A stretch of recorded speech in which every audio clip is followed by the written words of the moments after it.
세상에서 가장 튼튼한 줄이라는 글을 읽었습니다. 중동의 시리아 강변에 있습니다. 시리아는 지금 내전으로 인하여서 수많은 사람이 죽어가는 곳이기도 합니다. 그곳에 한 목동이 수백 마리의 양떼를 몰고 오고 있었습니다. 많은 양떼를 몰고 강을 건너야만 했습니다. 우리가 아는 것처럼 양은 물을 매우 싫어하기 때문에 강을 건넌다는 것은 거의 불가능한 일로 보였습니다. 물을 싫어하는 양떼 약 100여 마리를 몰고 강을 건너려는 모습을 보고 관광객으로 그곳에 있던 한 가정의 아이가 엄마에게 묻습니다. 엄마, 저 많은 양떼를 몰고 어떻게 강을 건너지? 엄마는 목동에게로 다가가서 아니, 이 많은 양떼를 몰고 어떻게 강을 건너려고 합니까? 라고 물었습니다. 그때 목동은 이렇게 대답합니다. 하하하 웃으면서 이치만 알면 간단합니다. 아들은 더욱 궁금했습니다. 그때 목동은 겁먹은 눈으로 서 있는 많은 양떼들 가운데서 귀여운 새끼 양 한 마리를 번쩍 들어서 목동 자신의 어깨에 둘러매는 것이었습니다. 사람들은 아니 어쩌려고 저러지? 라고 생각했지만 새끼 양을 어깨에 둘러맨 그 목동은 성큼성큼 강으로 걸어 들어갔습니다. 그 순간 새끼를 빼앗긴 어미 양이 매매 하고 외쳐 울더니 강물 속으로 풍덩 뛰어 들어가는 것이었습니다. 그것이 신호가 되어서 수백 마리의 양들이 일제히 물 속으로 뛰어들어 강을 건너는 것이 아닙니까? 목동은 세상에서 가장 강하고 튼튼한 줄이 무엇인지를 알고 있었던 것입니다. 한 어린 새끼 양으로 인하여서 모든 양떼들이 그들이 가장 두려워하는 강물 속으로 뛰어들어가서 결국은 강을 건넙니다. 이 글을 읽으면서 예수 그리스도를 생각했습니다. 예수 그리스도가 죽음의 강물에 뛰어들어갈 때에 하나님도 하늘의 천군들도 함께 사람을 살리기 위하여 죽음에 뛰어드는 그 담대한 마음들. 마찬가지로 우리가 예수 그리스도 어린 양을 믿는 저희들은 예수가 들어가는 곳이면은 어디든 뛰어들어갈 수 있는 그러한 삶이 되어야만 할 것입니다. 하나님의 사랑은 희생하는 사랑이었습니다. 그것도 자신을 100% 십자가 위에 내려놓는 죽음의 희생의 사랑입니다. 하나님은 사랑이시라라고 선포하고 고백하는 수많은 교회들과 그리스도인들이 있지만 아직도 우리 주위에는 어렵고 힘든 사람들이 너무나 많이 있습니다. 하나님은 어린 양 예수 그리스도를 바라보면서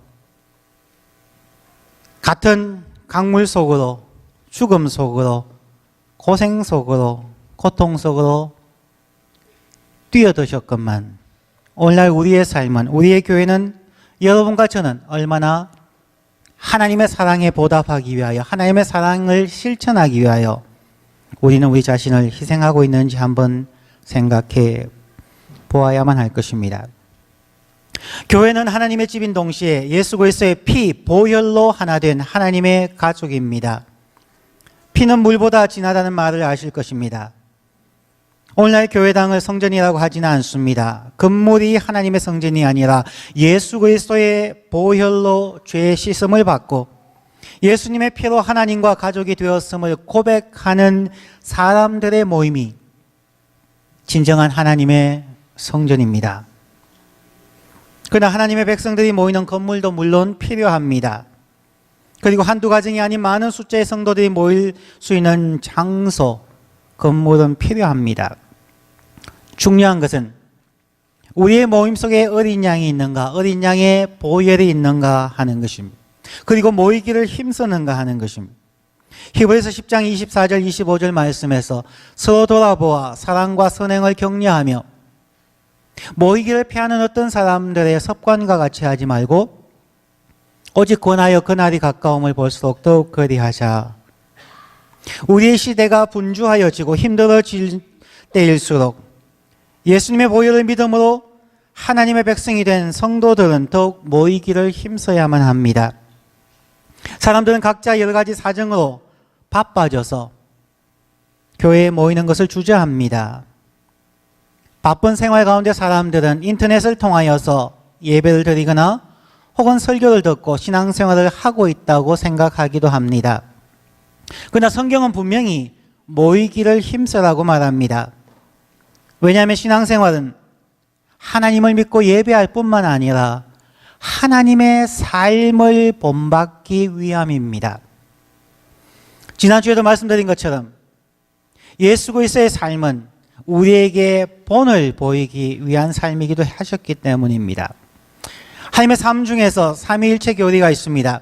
성경 전체를 통해서 보면 성부 하나님, 성자 하나님, 즉 예수님과 성령 하나님께서 함께 천지를 창조하시고 또한 현재의 지구와 인류의 역사를 유지해 가시며 인류의 범죄 후 영원히 죽을 사람들 함께 구원하시기 위하여 독생자 예수 그리스도 성자 하나님을 이 땅에 보내셔서 십자가에 죽으심으로 누구든지 예수님의 보혈을 믿는 자는 성부 하나님의 자녀가 되고 그 성도의 마음 속에 성령 하나님께서 임하셔서 영원히 떠나지 아니하시며 그 사람의 몸을 성전으로 삼아주신다고 약속하셨습니다.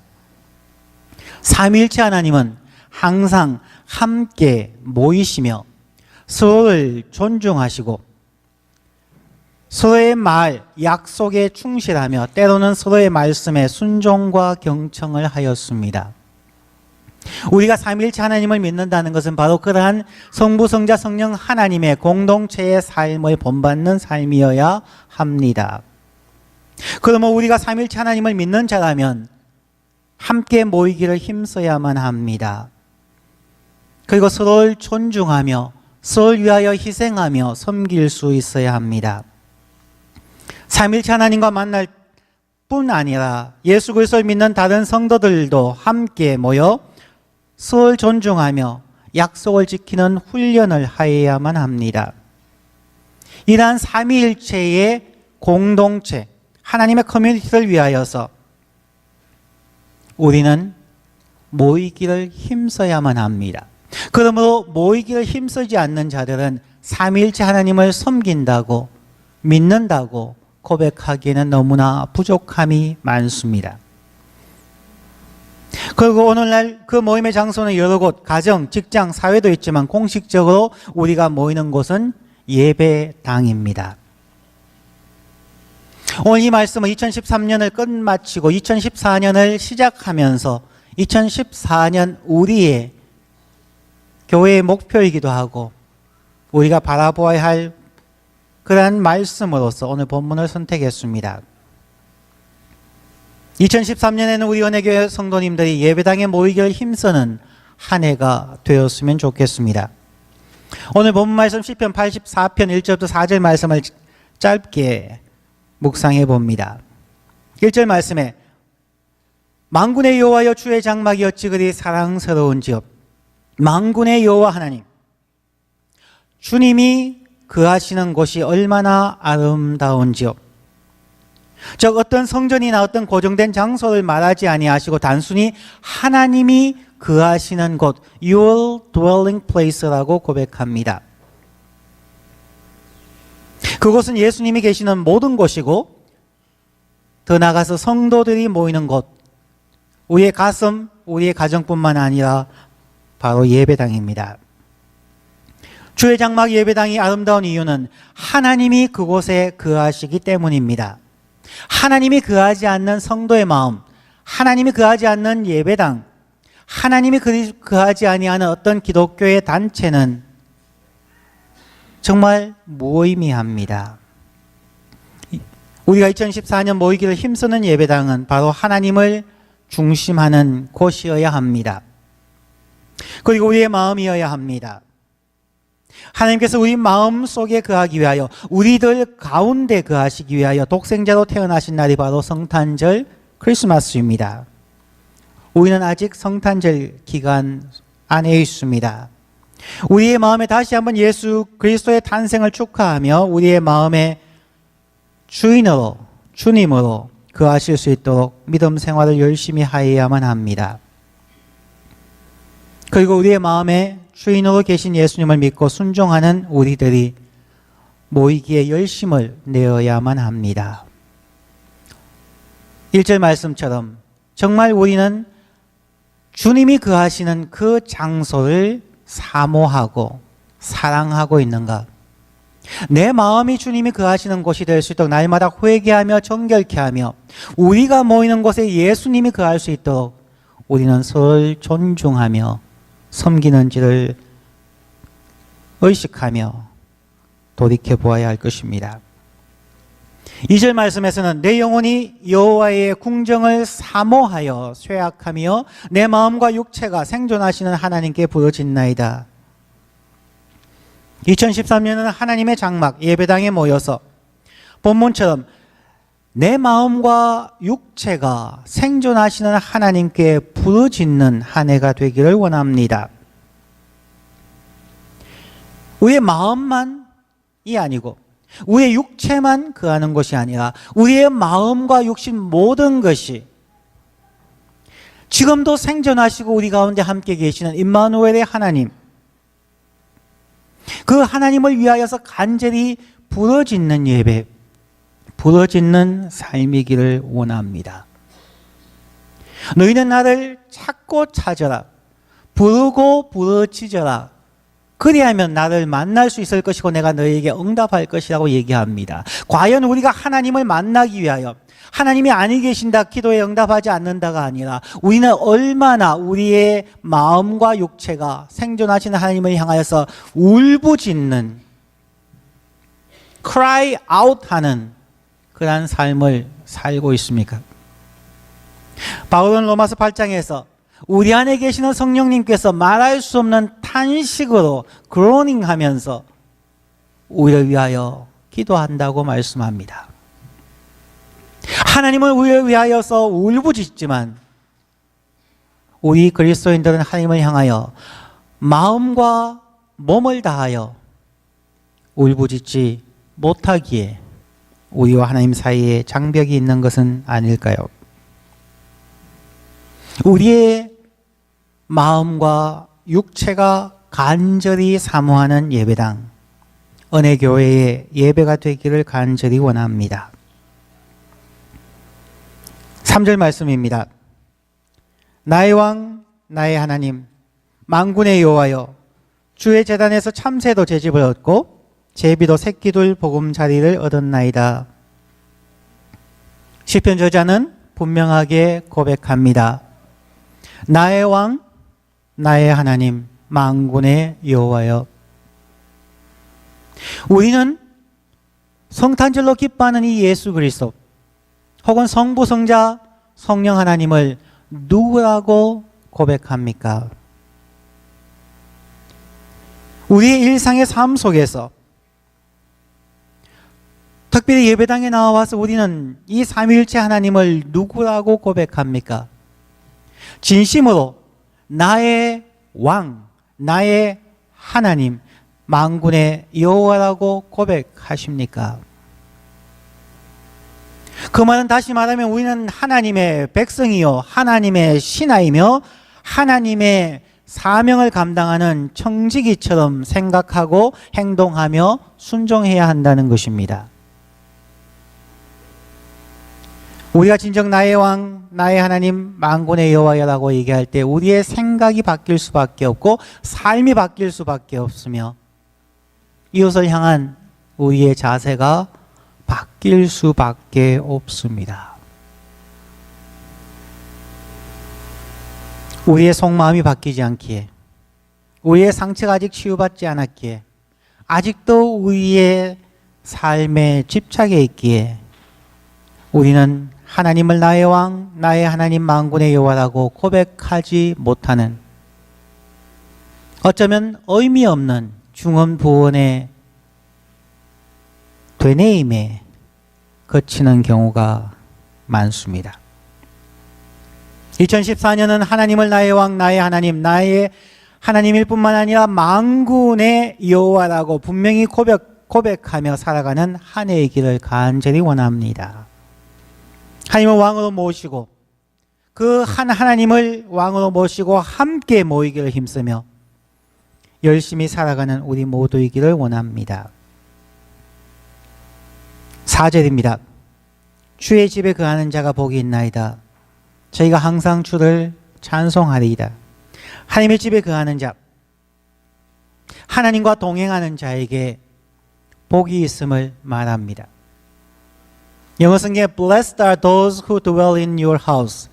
Blessed 라고 시작하는 것은 산상수훈에 나오는 팔복의 개념입니다. 즉 최상의 축복을 말하는 것입니다. 하나님이 최상으로 축복하는 산상수훈의 말씀이 바로 여호와의 집, 주의 집에 거하는 자라는 것입니다. 2013년을 지켜주신 하나님께 2014년은 더욱 하나님의 집에 즐겨 모이고 거하기를 기뻐하는 삶이 되기를 원합니다. 예배에 참석할 뿐만 아니라 성경 공부에 참석하며 봉사에 참석하며 기도회에 참석하며 주의 집에 거하기를 기뻐하는 복된 자가 되기를 원합니다. 개인적으로 우리의 마음과 가정이 주님이 거하는 장소가 되고 모이기를 힘쓰라고 하신 말씀에 순종하는 저희 그리스도인들이 예배당에 모이기를 힘쓰며 주의 집에 거함으로 복을 받는 우리 모든 은혜교회 성도님들이 되기를 원합니다. 마지막으로 예수님의 모습을 바라봅니다.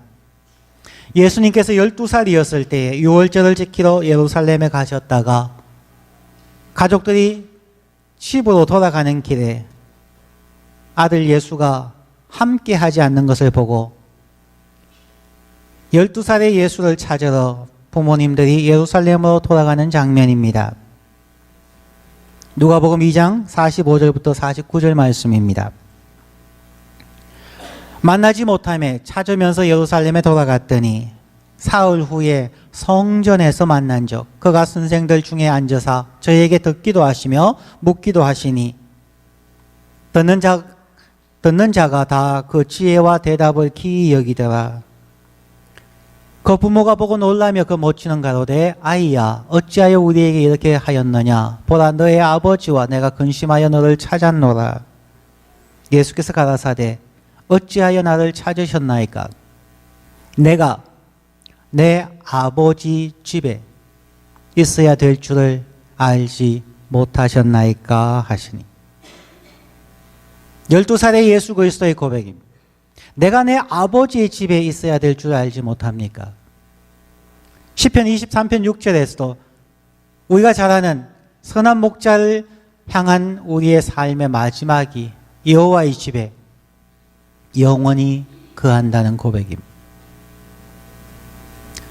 여호와의 집, 하나님이 거하시는 곳에 내가 있어야 할 줄 알지 못하셨습니까? 어느 시간, 어느 장소이든 하나님이 함께 하시는 그곳에 내가 거해야 함을 알지 못하셨습니까? 예수님은 자신이 아버지 집에 있어야 함을 강조하였습니다. 예수님의 말씀은 예수님의 보혈로 하나님의 백성이 된 우리 모두에게 적용되어져야 하는 말씀입니다. 우리가 예배당에 앉아서 하나님의 말씀을 듣기도 하고 묻기도 하고 배우기도 하고 나누기도 하며 함께 토론할 수 있어야 할 것입니다. 하나님의 말씀이 흥왕하는 예배당이 되어야 할 것입니다. 마지막으로 요한복음 2장에서 예수께서 성전을 청결하게 하셨을 때에도 제자들은 비로소 시편 69편 9절의 말씀이 예수님의 가르침인 줄 깨달았습니다. 요한복음 2장 17절 말씀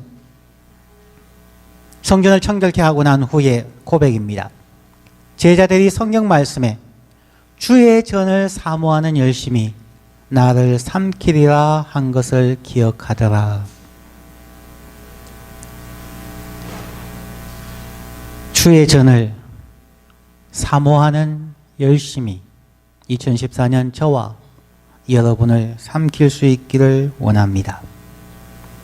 그러므로 그것이 최상의 하나님의 축복이요, 함께 하시는 하나님께서 여러분을 축복하셔서 여러분의 영혼이 잘된 같이 범사가 잘되며 강건케 하는 은혜롭고 복된 한 해가 되시기를 주의 이름으로 축원합니다. 기도하겠습니다.